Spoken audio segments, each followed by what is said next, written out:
Hello friends, welcome to my TET class. Friends, आज हम पढ़ेंगे हमारा पर्यावरण और इस बुक का हम आज 9वां टॉपिक पढ़ने वाले हैं। 9वां टॉपिक है पर्यावरणीय प्रदूषण कारक एवं प्रभाव। पर्यावरण प्रदूषण क्यों हो रहा है, इसके बारे में इन कारकों को पढ़ेंगे और इनका क्या प्रभाव पड़ रहा है पर्यावरण पे, इनको देखेंगे। तो ये टॉपिक थोड़ा लंबा है, इसलिए हम 2 पार्ट में पढ़ेंगे। और यहाँ पे हम जिन प्रदूषण के बारे में पढ़ने वाले हैं उसमें आपका जल प्रदूषण, वायु प्रदूषण, मृदा प्रदूषण और ध्वनि प्रदूषण के बारे में दिया गया है। ध्वनि प्रदूषण के बाद 1-2 प्रदूषण और है, जैसे रेडियोधर्मी प्रदूषण वगैरह, इनके बारे में भी पढ़ेंगे। तो अभी हम इस वीडियो को 2 पार्ट में पढ़ेंगे, तो फिलहाल अभी हम हाफ पार्ट को पढ़ने वाले हैं, यानी कि इस लेसन के आधे पार्ट को हम पढ़ने वाले हैं। तो डायरेक्ट हम अपने पॉइंट पर आ जाते हैं। पर्यावरणीय प्रदूषण। पहले पर्यावरण, ये प्रदूषण क्या है, हम ये ऊपर की लाइनें छोड़ देते हैं क्योंकि बच्चों के लिए। तो डायरेक्ट हम डिफिनेशन पे आ जाते हैं। तो देखिए, यहाँ पे पर्यावरण प्रदूषण की डिफिनेशन दी गई है।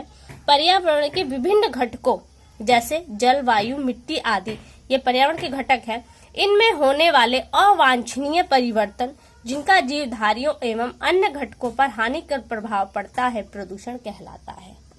ये होगी इसकी डेफिनेशन, यानी कि ये जो घटक हैं, इनमें जब जो परिवर्तन उत्पन्न होता है वो सही न हो, गलत तरीके से परिवर्तन हो, तो वो परिवर्तन कहीं ना कहीं प्रभावित करता है और यही प्रभाव क्या कहलाता है, आपका पर्यावरण प्रदूषण। अब आगे देखिए, दिया गया है,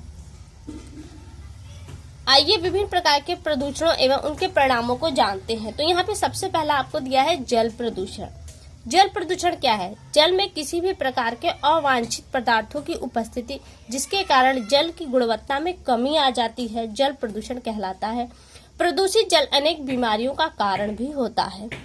अब यहाँ दिया है जल प्रदूषण के वो कौन से कारक हैं, यानी किन कारणों से वो प्रदूषित हो रहा है, यहाँ पे हम देख लेते हैं। तो ज्यादातर पॉइंट आपकी निगाह में होंगे, इक्का दुक्का पॉइंट है जो न जानते हो आप। पहला, उद्योगों द्वारा विभिन्न प्रकार के घरेलू और वैसे उद्योग स्थापित हो रहे हैं जिनसे अपशिष्ट पदार्थ निकलता है। यह अपशिष्ट पदार्थ नदियों और झीलों, तालाबों में सीधे डायरेक्ट डाल दिया जाता है, जिससे जल प्रदूषित हो रहा है। अगला है मानव की दैनिक क्रियाएं।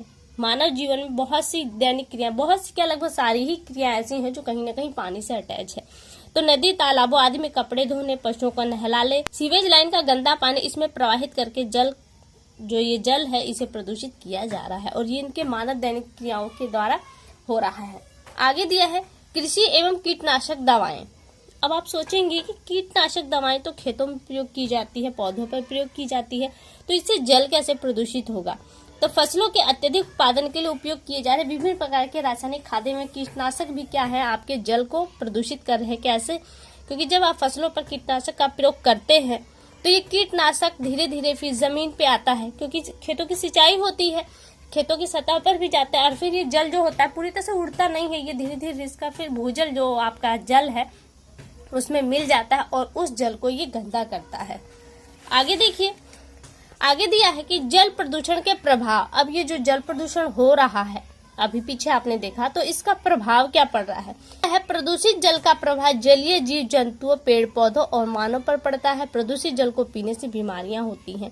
जल जनित जो बीमारियां हैं उसके बारे में दिया गया है। जल जनित बीमारियां जल में उपस्थित सूक्ष्म जीवों जैसे जीवाणु, विषाणु और अमीबा के कारण पेयजल के माध्यम से अथवा एकत्रित जल में पनपने वाले मच्छरों के काटने से फैलती हैं।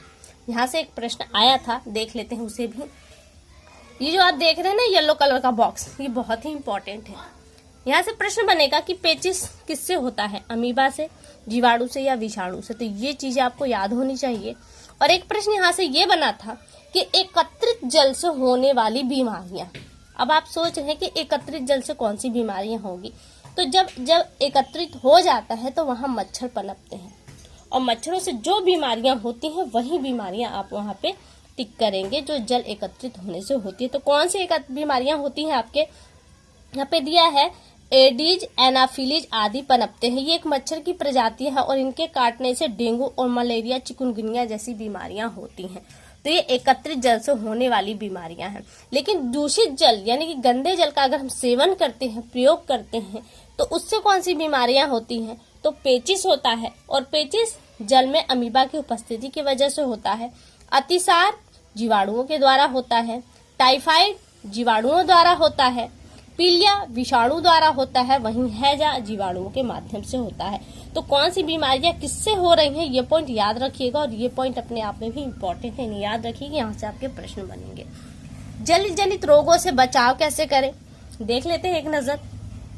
अपने परिवेश को स्वच्छ रखें, आसपास कूड़ा करकट व एकत्र न होने दें। पीने के लिए स्वच्छ जल का प्रयोग करें तथा पेयजल को स्वच्छ स्थान पर ढककर रखें।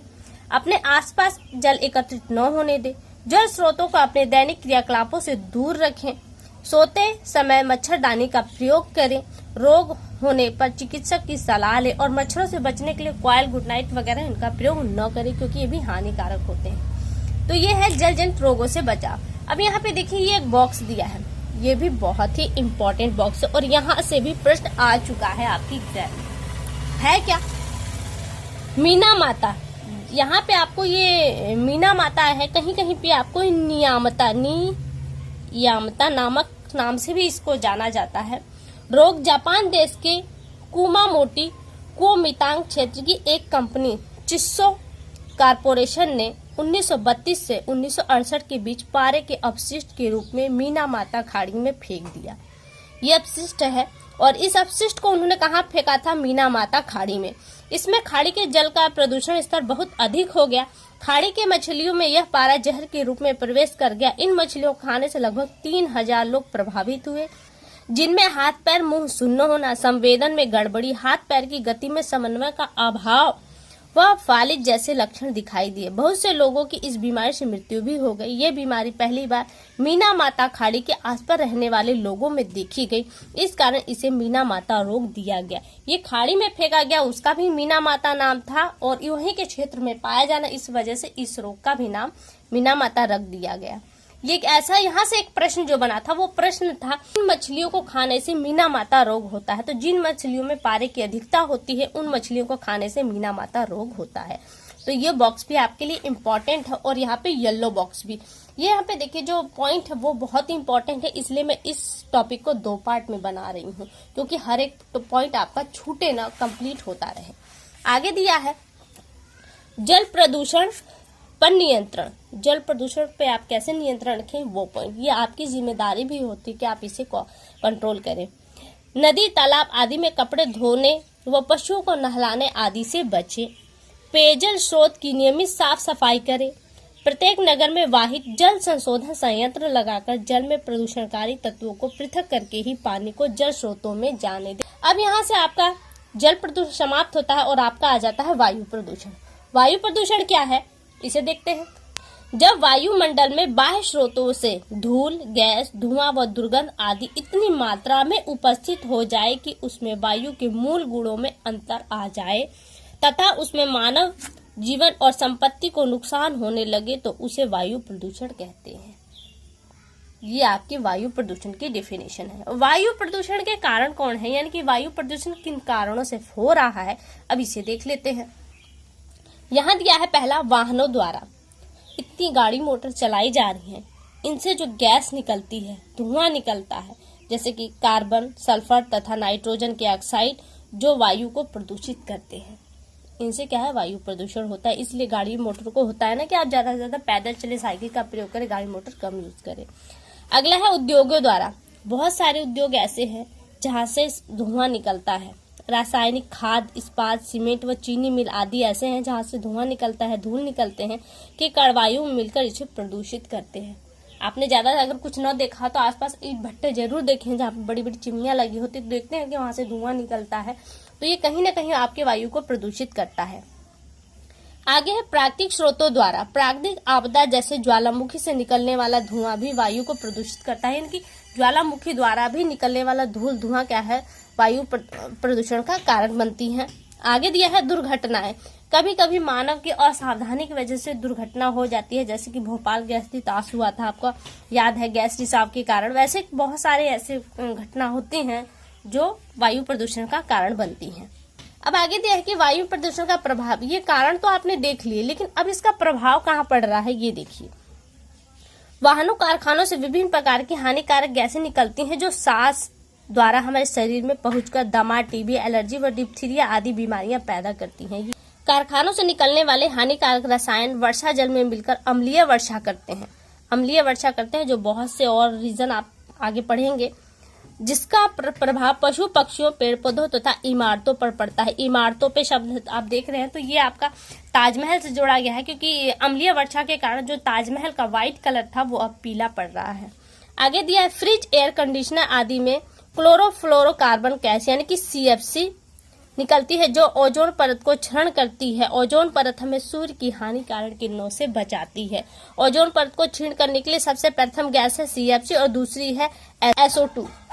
ठीक है, आगे देखिए, आगे दिया है वायु में कार्बन डाइऑक्साइड की अधिकता हरित गृह प्रभाव का निर्माण करती है। इसकी अधिकता भूमंडलीय तापमान का कारण बन रही है, जिससे ध्रुवीय बर्फ तीव्र गति से पिघल रही है और बाढ़, समुद्रिक जल स्तर वृद्धि व तटीय क्षेत्रों में डूबने के खतरे बढ़ते जा रहे हैं। इसके अलावा देखिए ये वाला पॉइंट, ये पॉइंट भी आपका इम्पोर्टेंट है, क्योंकि यहाँ से भी प्रश्न आ चुका है, तो प्रश्न आने के चांस फिर से बनते हैं। क्या है ये? भोपाल में स्थित, अभी हमने भोपाल गैस ताज़ी कांड जो बताया था वो यहाँ पे डिटेल में थोड़ा सा दिया गया है। भोपाल में स्थित अमेरिकी बहुराष्ट्रीय कंपनी यूनियन कार्बाइड कारखाने में कीटनाशक रसायन के निर्माण के लिए मिग गैस का उत्पादन किया जाता है। यानी कि जो कीटनाशक बनाए जाते हैं उसके लिए मिग गैस का उत्पादन किया जाता था। मिग गैस जाता था 2-3 दिसंबर 1984 की शीत रात्रि में, यानी कि दिसंबर है तो शीत रात्रि होगी ही, जहरीली मिथाइल आइसोसाइनाइड यानी कि मिग गैस का अचानक रिसाव हुआ, जिसके कारण वायु प्रदूषण के कुछ घंटों में ही हजारों व्यक्तियों की मृत्यु हो गई। भारी संख्या में जानवर भी मारे गए। इस घटना का भोपाल गैस तादी के नाम से जाना जाता है। क्या हुआ था? ये एक मानव जनित दुर्घटना थी। आगे चलते हैं, वायु प्रदूषण को हम नियंत्रित कैसे करें, ये इंपॉर्टेंट पॉइंट है, इसे याद करिएगा। आगे है वायु प्रदूषण नियंत्रण कैसे किया जाए। वायु प्रदूषण बचने के लिखित उपाय करने चाहिए। ईंट भट्ठों उद्योगों को शहर से दूर स्थापित करें। चिमनियों को ऊंचा करे वो इसमें धूम अवक्षेपक यंत्र लगाएं। इनसे जो चिमनियां हैं उन्हें काफी ऊंचा लगाया जाए और उनमें धूम अवक्षेपक यंत्र लगाए जाएं। वाहनों को नियमित सर्विसिंग कराई जाए ताकि उनसे कच्चा धुआं न निकले, वो वायु प्रदूषण न फैला पाए।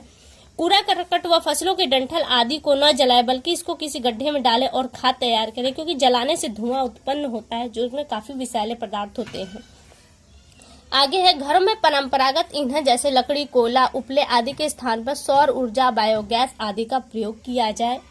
आगे है, अधिक से अधिक पौधरोपण किया जाए, क्योंकि पौधे एक ऐसी चीज है जो आपके हर तरह के प्रदूषण को कंट्रोल करते हैं, तो इसलिए आपको ज्यादा से ज्यादा पौधे लगाने चाहिए।